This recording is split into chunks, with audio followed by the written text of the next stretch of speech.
All right, what's going on, everyone? Captain here, back with another Marvel Contest of Champions video, and welcome to the start of something new on my channel.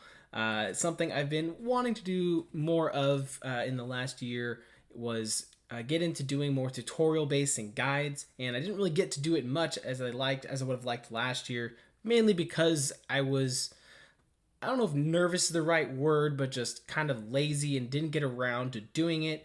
Just because partially I've always been hesitant to make videos like this because I have never considered myself to be one of the best players in the game. If you look at all the people in the community, just looking at the YouTubers, there's the Legacies, the KT1s, Pandaman Pete. There's a bunch of fantastically skilled people in the community that put up amazing content and they make the game look super easy. I have never considered myself someone that makes this game look super easy. So that is why I've taken so long to take down Act 6 and what has spawned the name of this new series, which I'm going to be calling The Average MCOC Gamer's Guide. And then, so that'll be like the initial title, and then the subtitle will be whatever it is. So for this case, it's going to be Act 6. So it's going to be a guide getting through Act 6. So I, like many of you, have put off Act 6. It's been out for almost a year, Chapter 1. I did an initial clear shortly after just so I could become Cavalier, but since then I hadn't touched it until now. And the couple reasons I waited, one, because I just didn't feel comfortable. I watched other people doing it and seeing them progress through it, and it just made me look at my roster and be like, I don't think I have what it takes to do it then. So I waited. I took my time, which I definitely recommend. Don't ever rush into these things if you don't feel comfortable. You're just going to waste units and time and get more and more frustrated. So even as long as I've waited, I still had many frustrating paths throughout this, but we'll get into that more as the series progresses. But I just want to say also, I'm going to do my best to give my best advice based off of the characters I use, as well as who I think could also potentially be used for these. I'm not saying these are the definitive, you have to use these, it's the best. I'm just the ones I think that will help the most. If you guys have better options, there's many of you who have done this, probably in far less units than it took me. Go ahead in the comments down below. Let everyone else know who you used for these counters. Let's help each other out. And I hope this video is informative and helpful and the series takes off. So we're going to do it quest by quest. So we're starting in Chapter 1 because that's the only one I've 100%. I'm just getting to do Chapter 2. Probably going to do an initial clear of Chapter 3 before 100% Chapter 2. But yeah, that's just a whole nother topic. But yeah, so we're going to go based off each quest. So today we're going to be talking about the Sabretooth quest. That's why he is above me there. And then so on, we'll do one throughout. But before I jump into the Sabretooth, I will say that overall 6.1, if I had to say which two quests were the hardest, absolutely the Crossbones and the Sentinel one. It's hard to say which one was actually worse because both those bosses are a bit of a pain. Some lanes in that are a real struggle. But other than those two quests, the other four are pretty straightforward and not super difficult. Just a couple problem fights here and there maybe that we'll obviously get more into as we progress. But yeah, so I definitely jumped around and just went to whichever one I felt would play easier to my strengths, and then built my way up and saved the Crossbones and Sentinel for last. And then those took majority bulk of the units that I spent.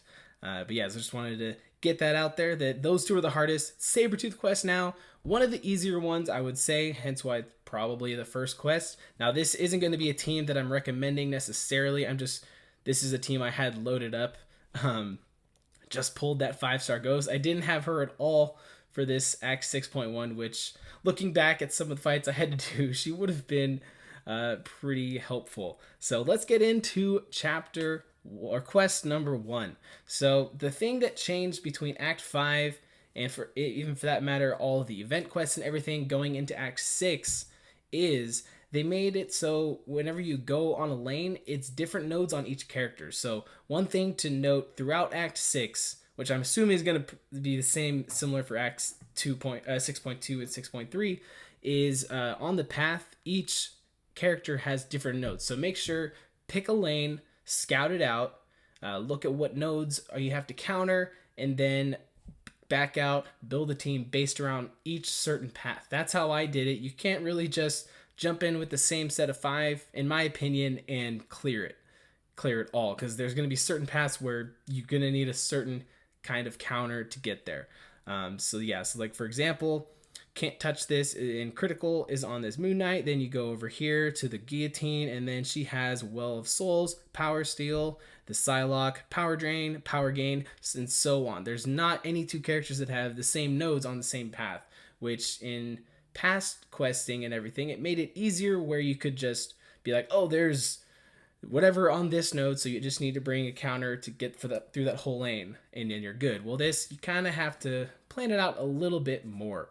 I'm not going to go by each path. I'm just going to kind of point out a couple of the problem fights, the ones that I think in this quest are the most difficult, that you want to really actually make sure you have an actual great counter for. And then of course at the end we'll talk about the Sabretooth. And on this left side, I'd say the left side is definitely the easier side. There's not many fights over here that were that difficult, and I'm not going to go through each one, guys. You can hop in there and take a look at it yourself, which nodes. I'll just point out a couple.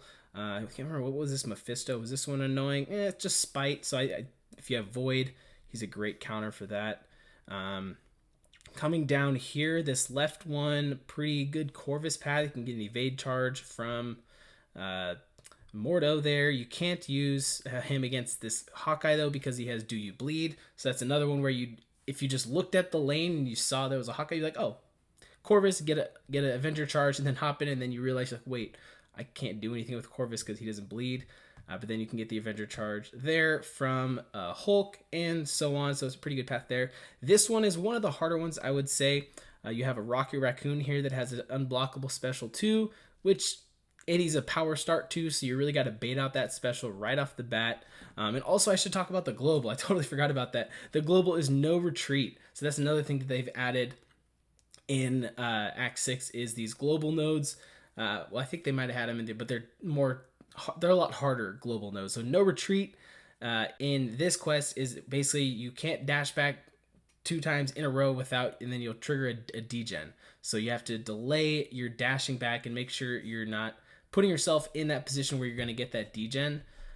So that also makes baiting out that Rocky Raccoon special 2 pretty difficult. And then you move up to a Red Hulk, just has vigor and persistence, just kind of a bulky Red Hulk. This Sim Supreme here has all or nothing, so that's one that you want to make sure you bring in a counter for that as well. And then you got a poison node here where he detonates the poisons and does a lot of damage to you, so bring in a poison immune. And then of course a Domino, who's just annoying in general, plus the node she's got there. So that's one of the more difficult paths in this one that you really want to make sure you plan out your team correctly, and you're good to go there. So moving over to the right side here, I guess kind of the right side. This one, not too many difficult over here. The only kind of one that you want to note here is there's Caustic Temper on this Archangel, so that's always a fun and interactive node. You got to make sure to bring someone for that. Void, if you're running Suicides, beware of that. That's another thing with this quest. I'd say it's decently suicide friendly for the most part. Getting to the boss though makes it a little more difficult with the counters that are best for him. But I'm pretty sure I did it with Suicides on. I can't remember. I did all this like about a week or so ago, so I'm trying to do this as soon as possible, so it's still kind of fresh in my memory, but I can't remember all the fights. But yeah, so that's kind of it on this side. I think, what was this Punisher? Was he something? Oh, just Bane. The Bishop here. Yeah, I think that was kind of it over there. This Yellow Jacket, you just can't use specials because he's got the infinite power sting going. And then the only other fight really that kind of like threw me off when I was trying to plan a path was this Gwenpool fight, actually, because it's, Gwenpool, you don't ever think of her as a tough defender, but with Biohazard, Safeguard, and the No Retreat, it's just kind of like, who do I have that could do that? I don't have a Omega Red, who I feel like would be a ideal counter for this fight. Basically, you just want someone that can do good damage over time, as well as is bleed immune, at least, ideally double immune, but you don't always have that available. But I think in the end, what I ended up doing, what I came to the conclusion was I went with Nick Fury. So the way that I did this fight with Nick Fury was I made sure I went into him with full health. I didn't use him in any fight prior against the Agent Venom or Infinity War or Iron Man Infinity War. So I went in with the full Nick Fury before his decoy died off, and then basically tried to burst him down as fast as I could with that decoy. And then I can't remember if I killed it. I think it worked pretty well because Nick Fury's bleeds are crazy. And so it might have killed off the decoy, and then I killed her during the actual Nick Fury phase. But yeah, I found him to be he worked out really well for that because I didn't have any other great counters for it. But let me know, guys. There might be some ones that I didn't even think of, but Omega Red was the only one that came to mind here that seemed like an ideal counter because the bleed.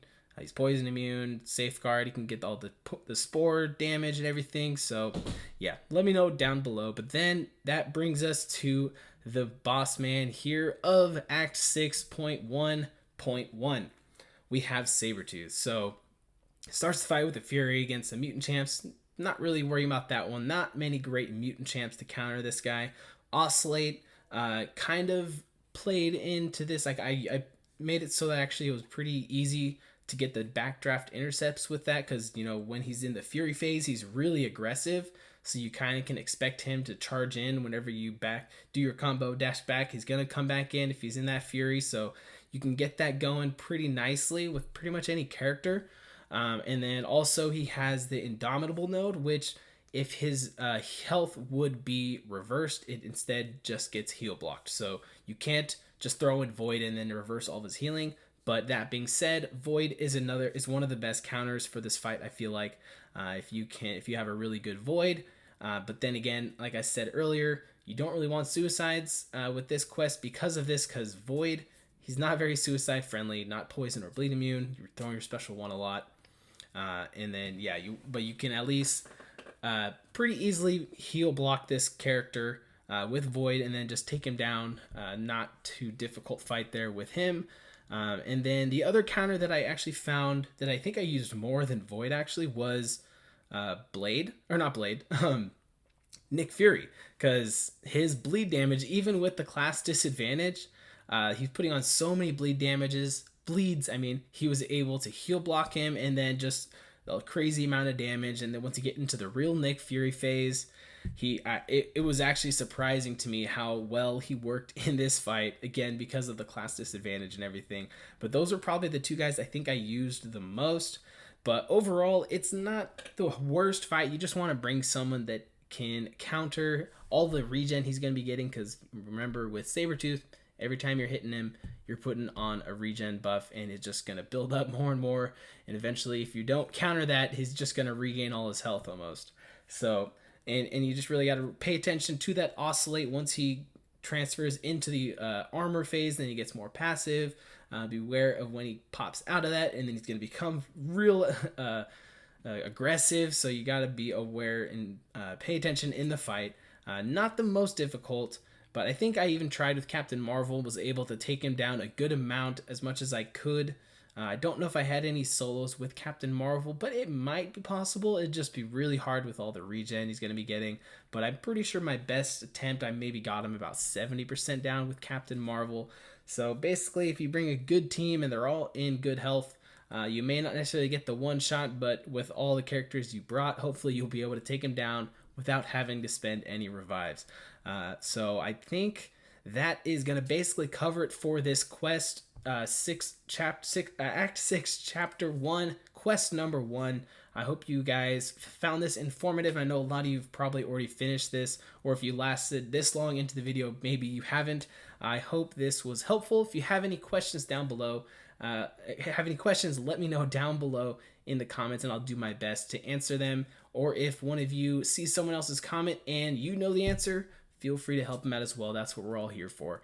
But that's going to do it for this one, guys. I'll get working on quest number 2 here. And we'll get done with Act 6 eventually. And hopefully this will be a fun series to do. But that's going to do it for this one, guys. Thank you for watching, and I will catch you next time.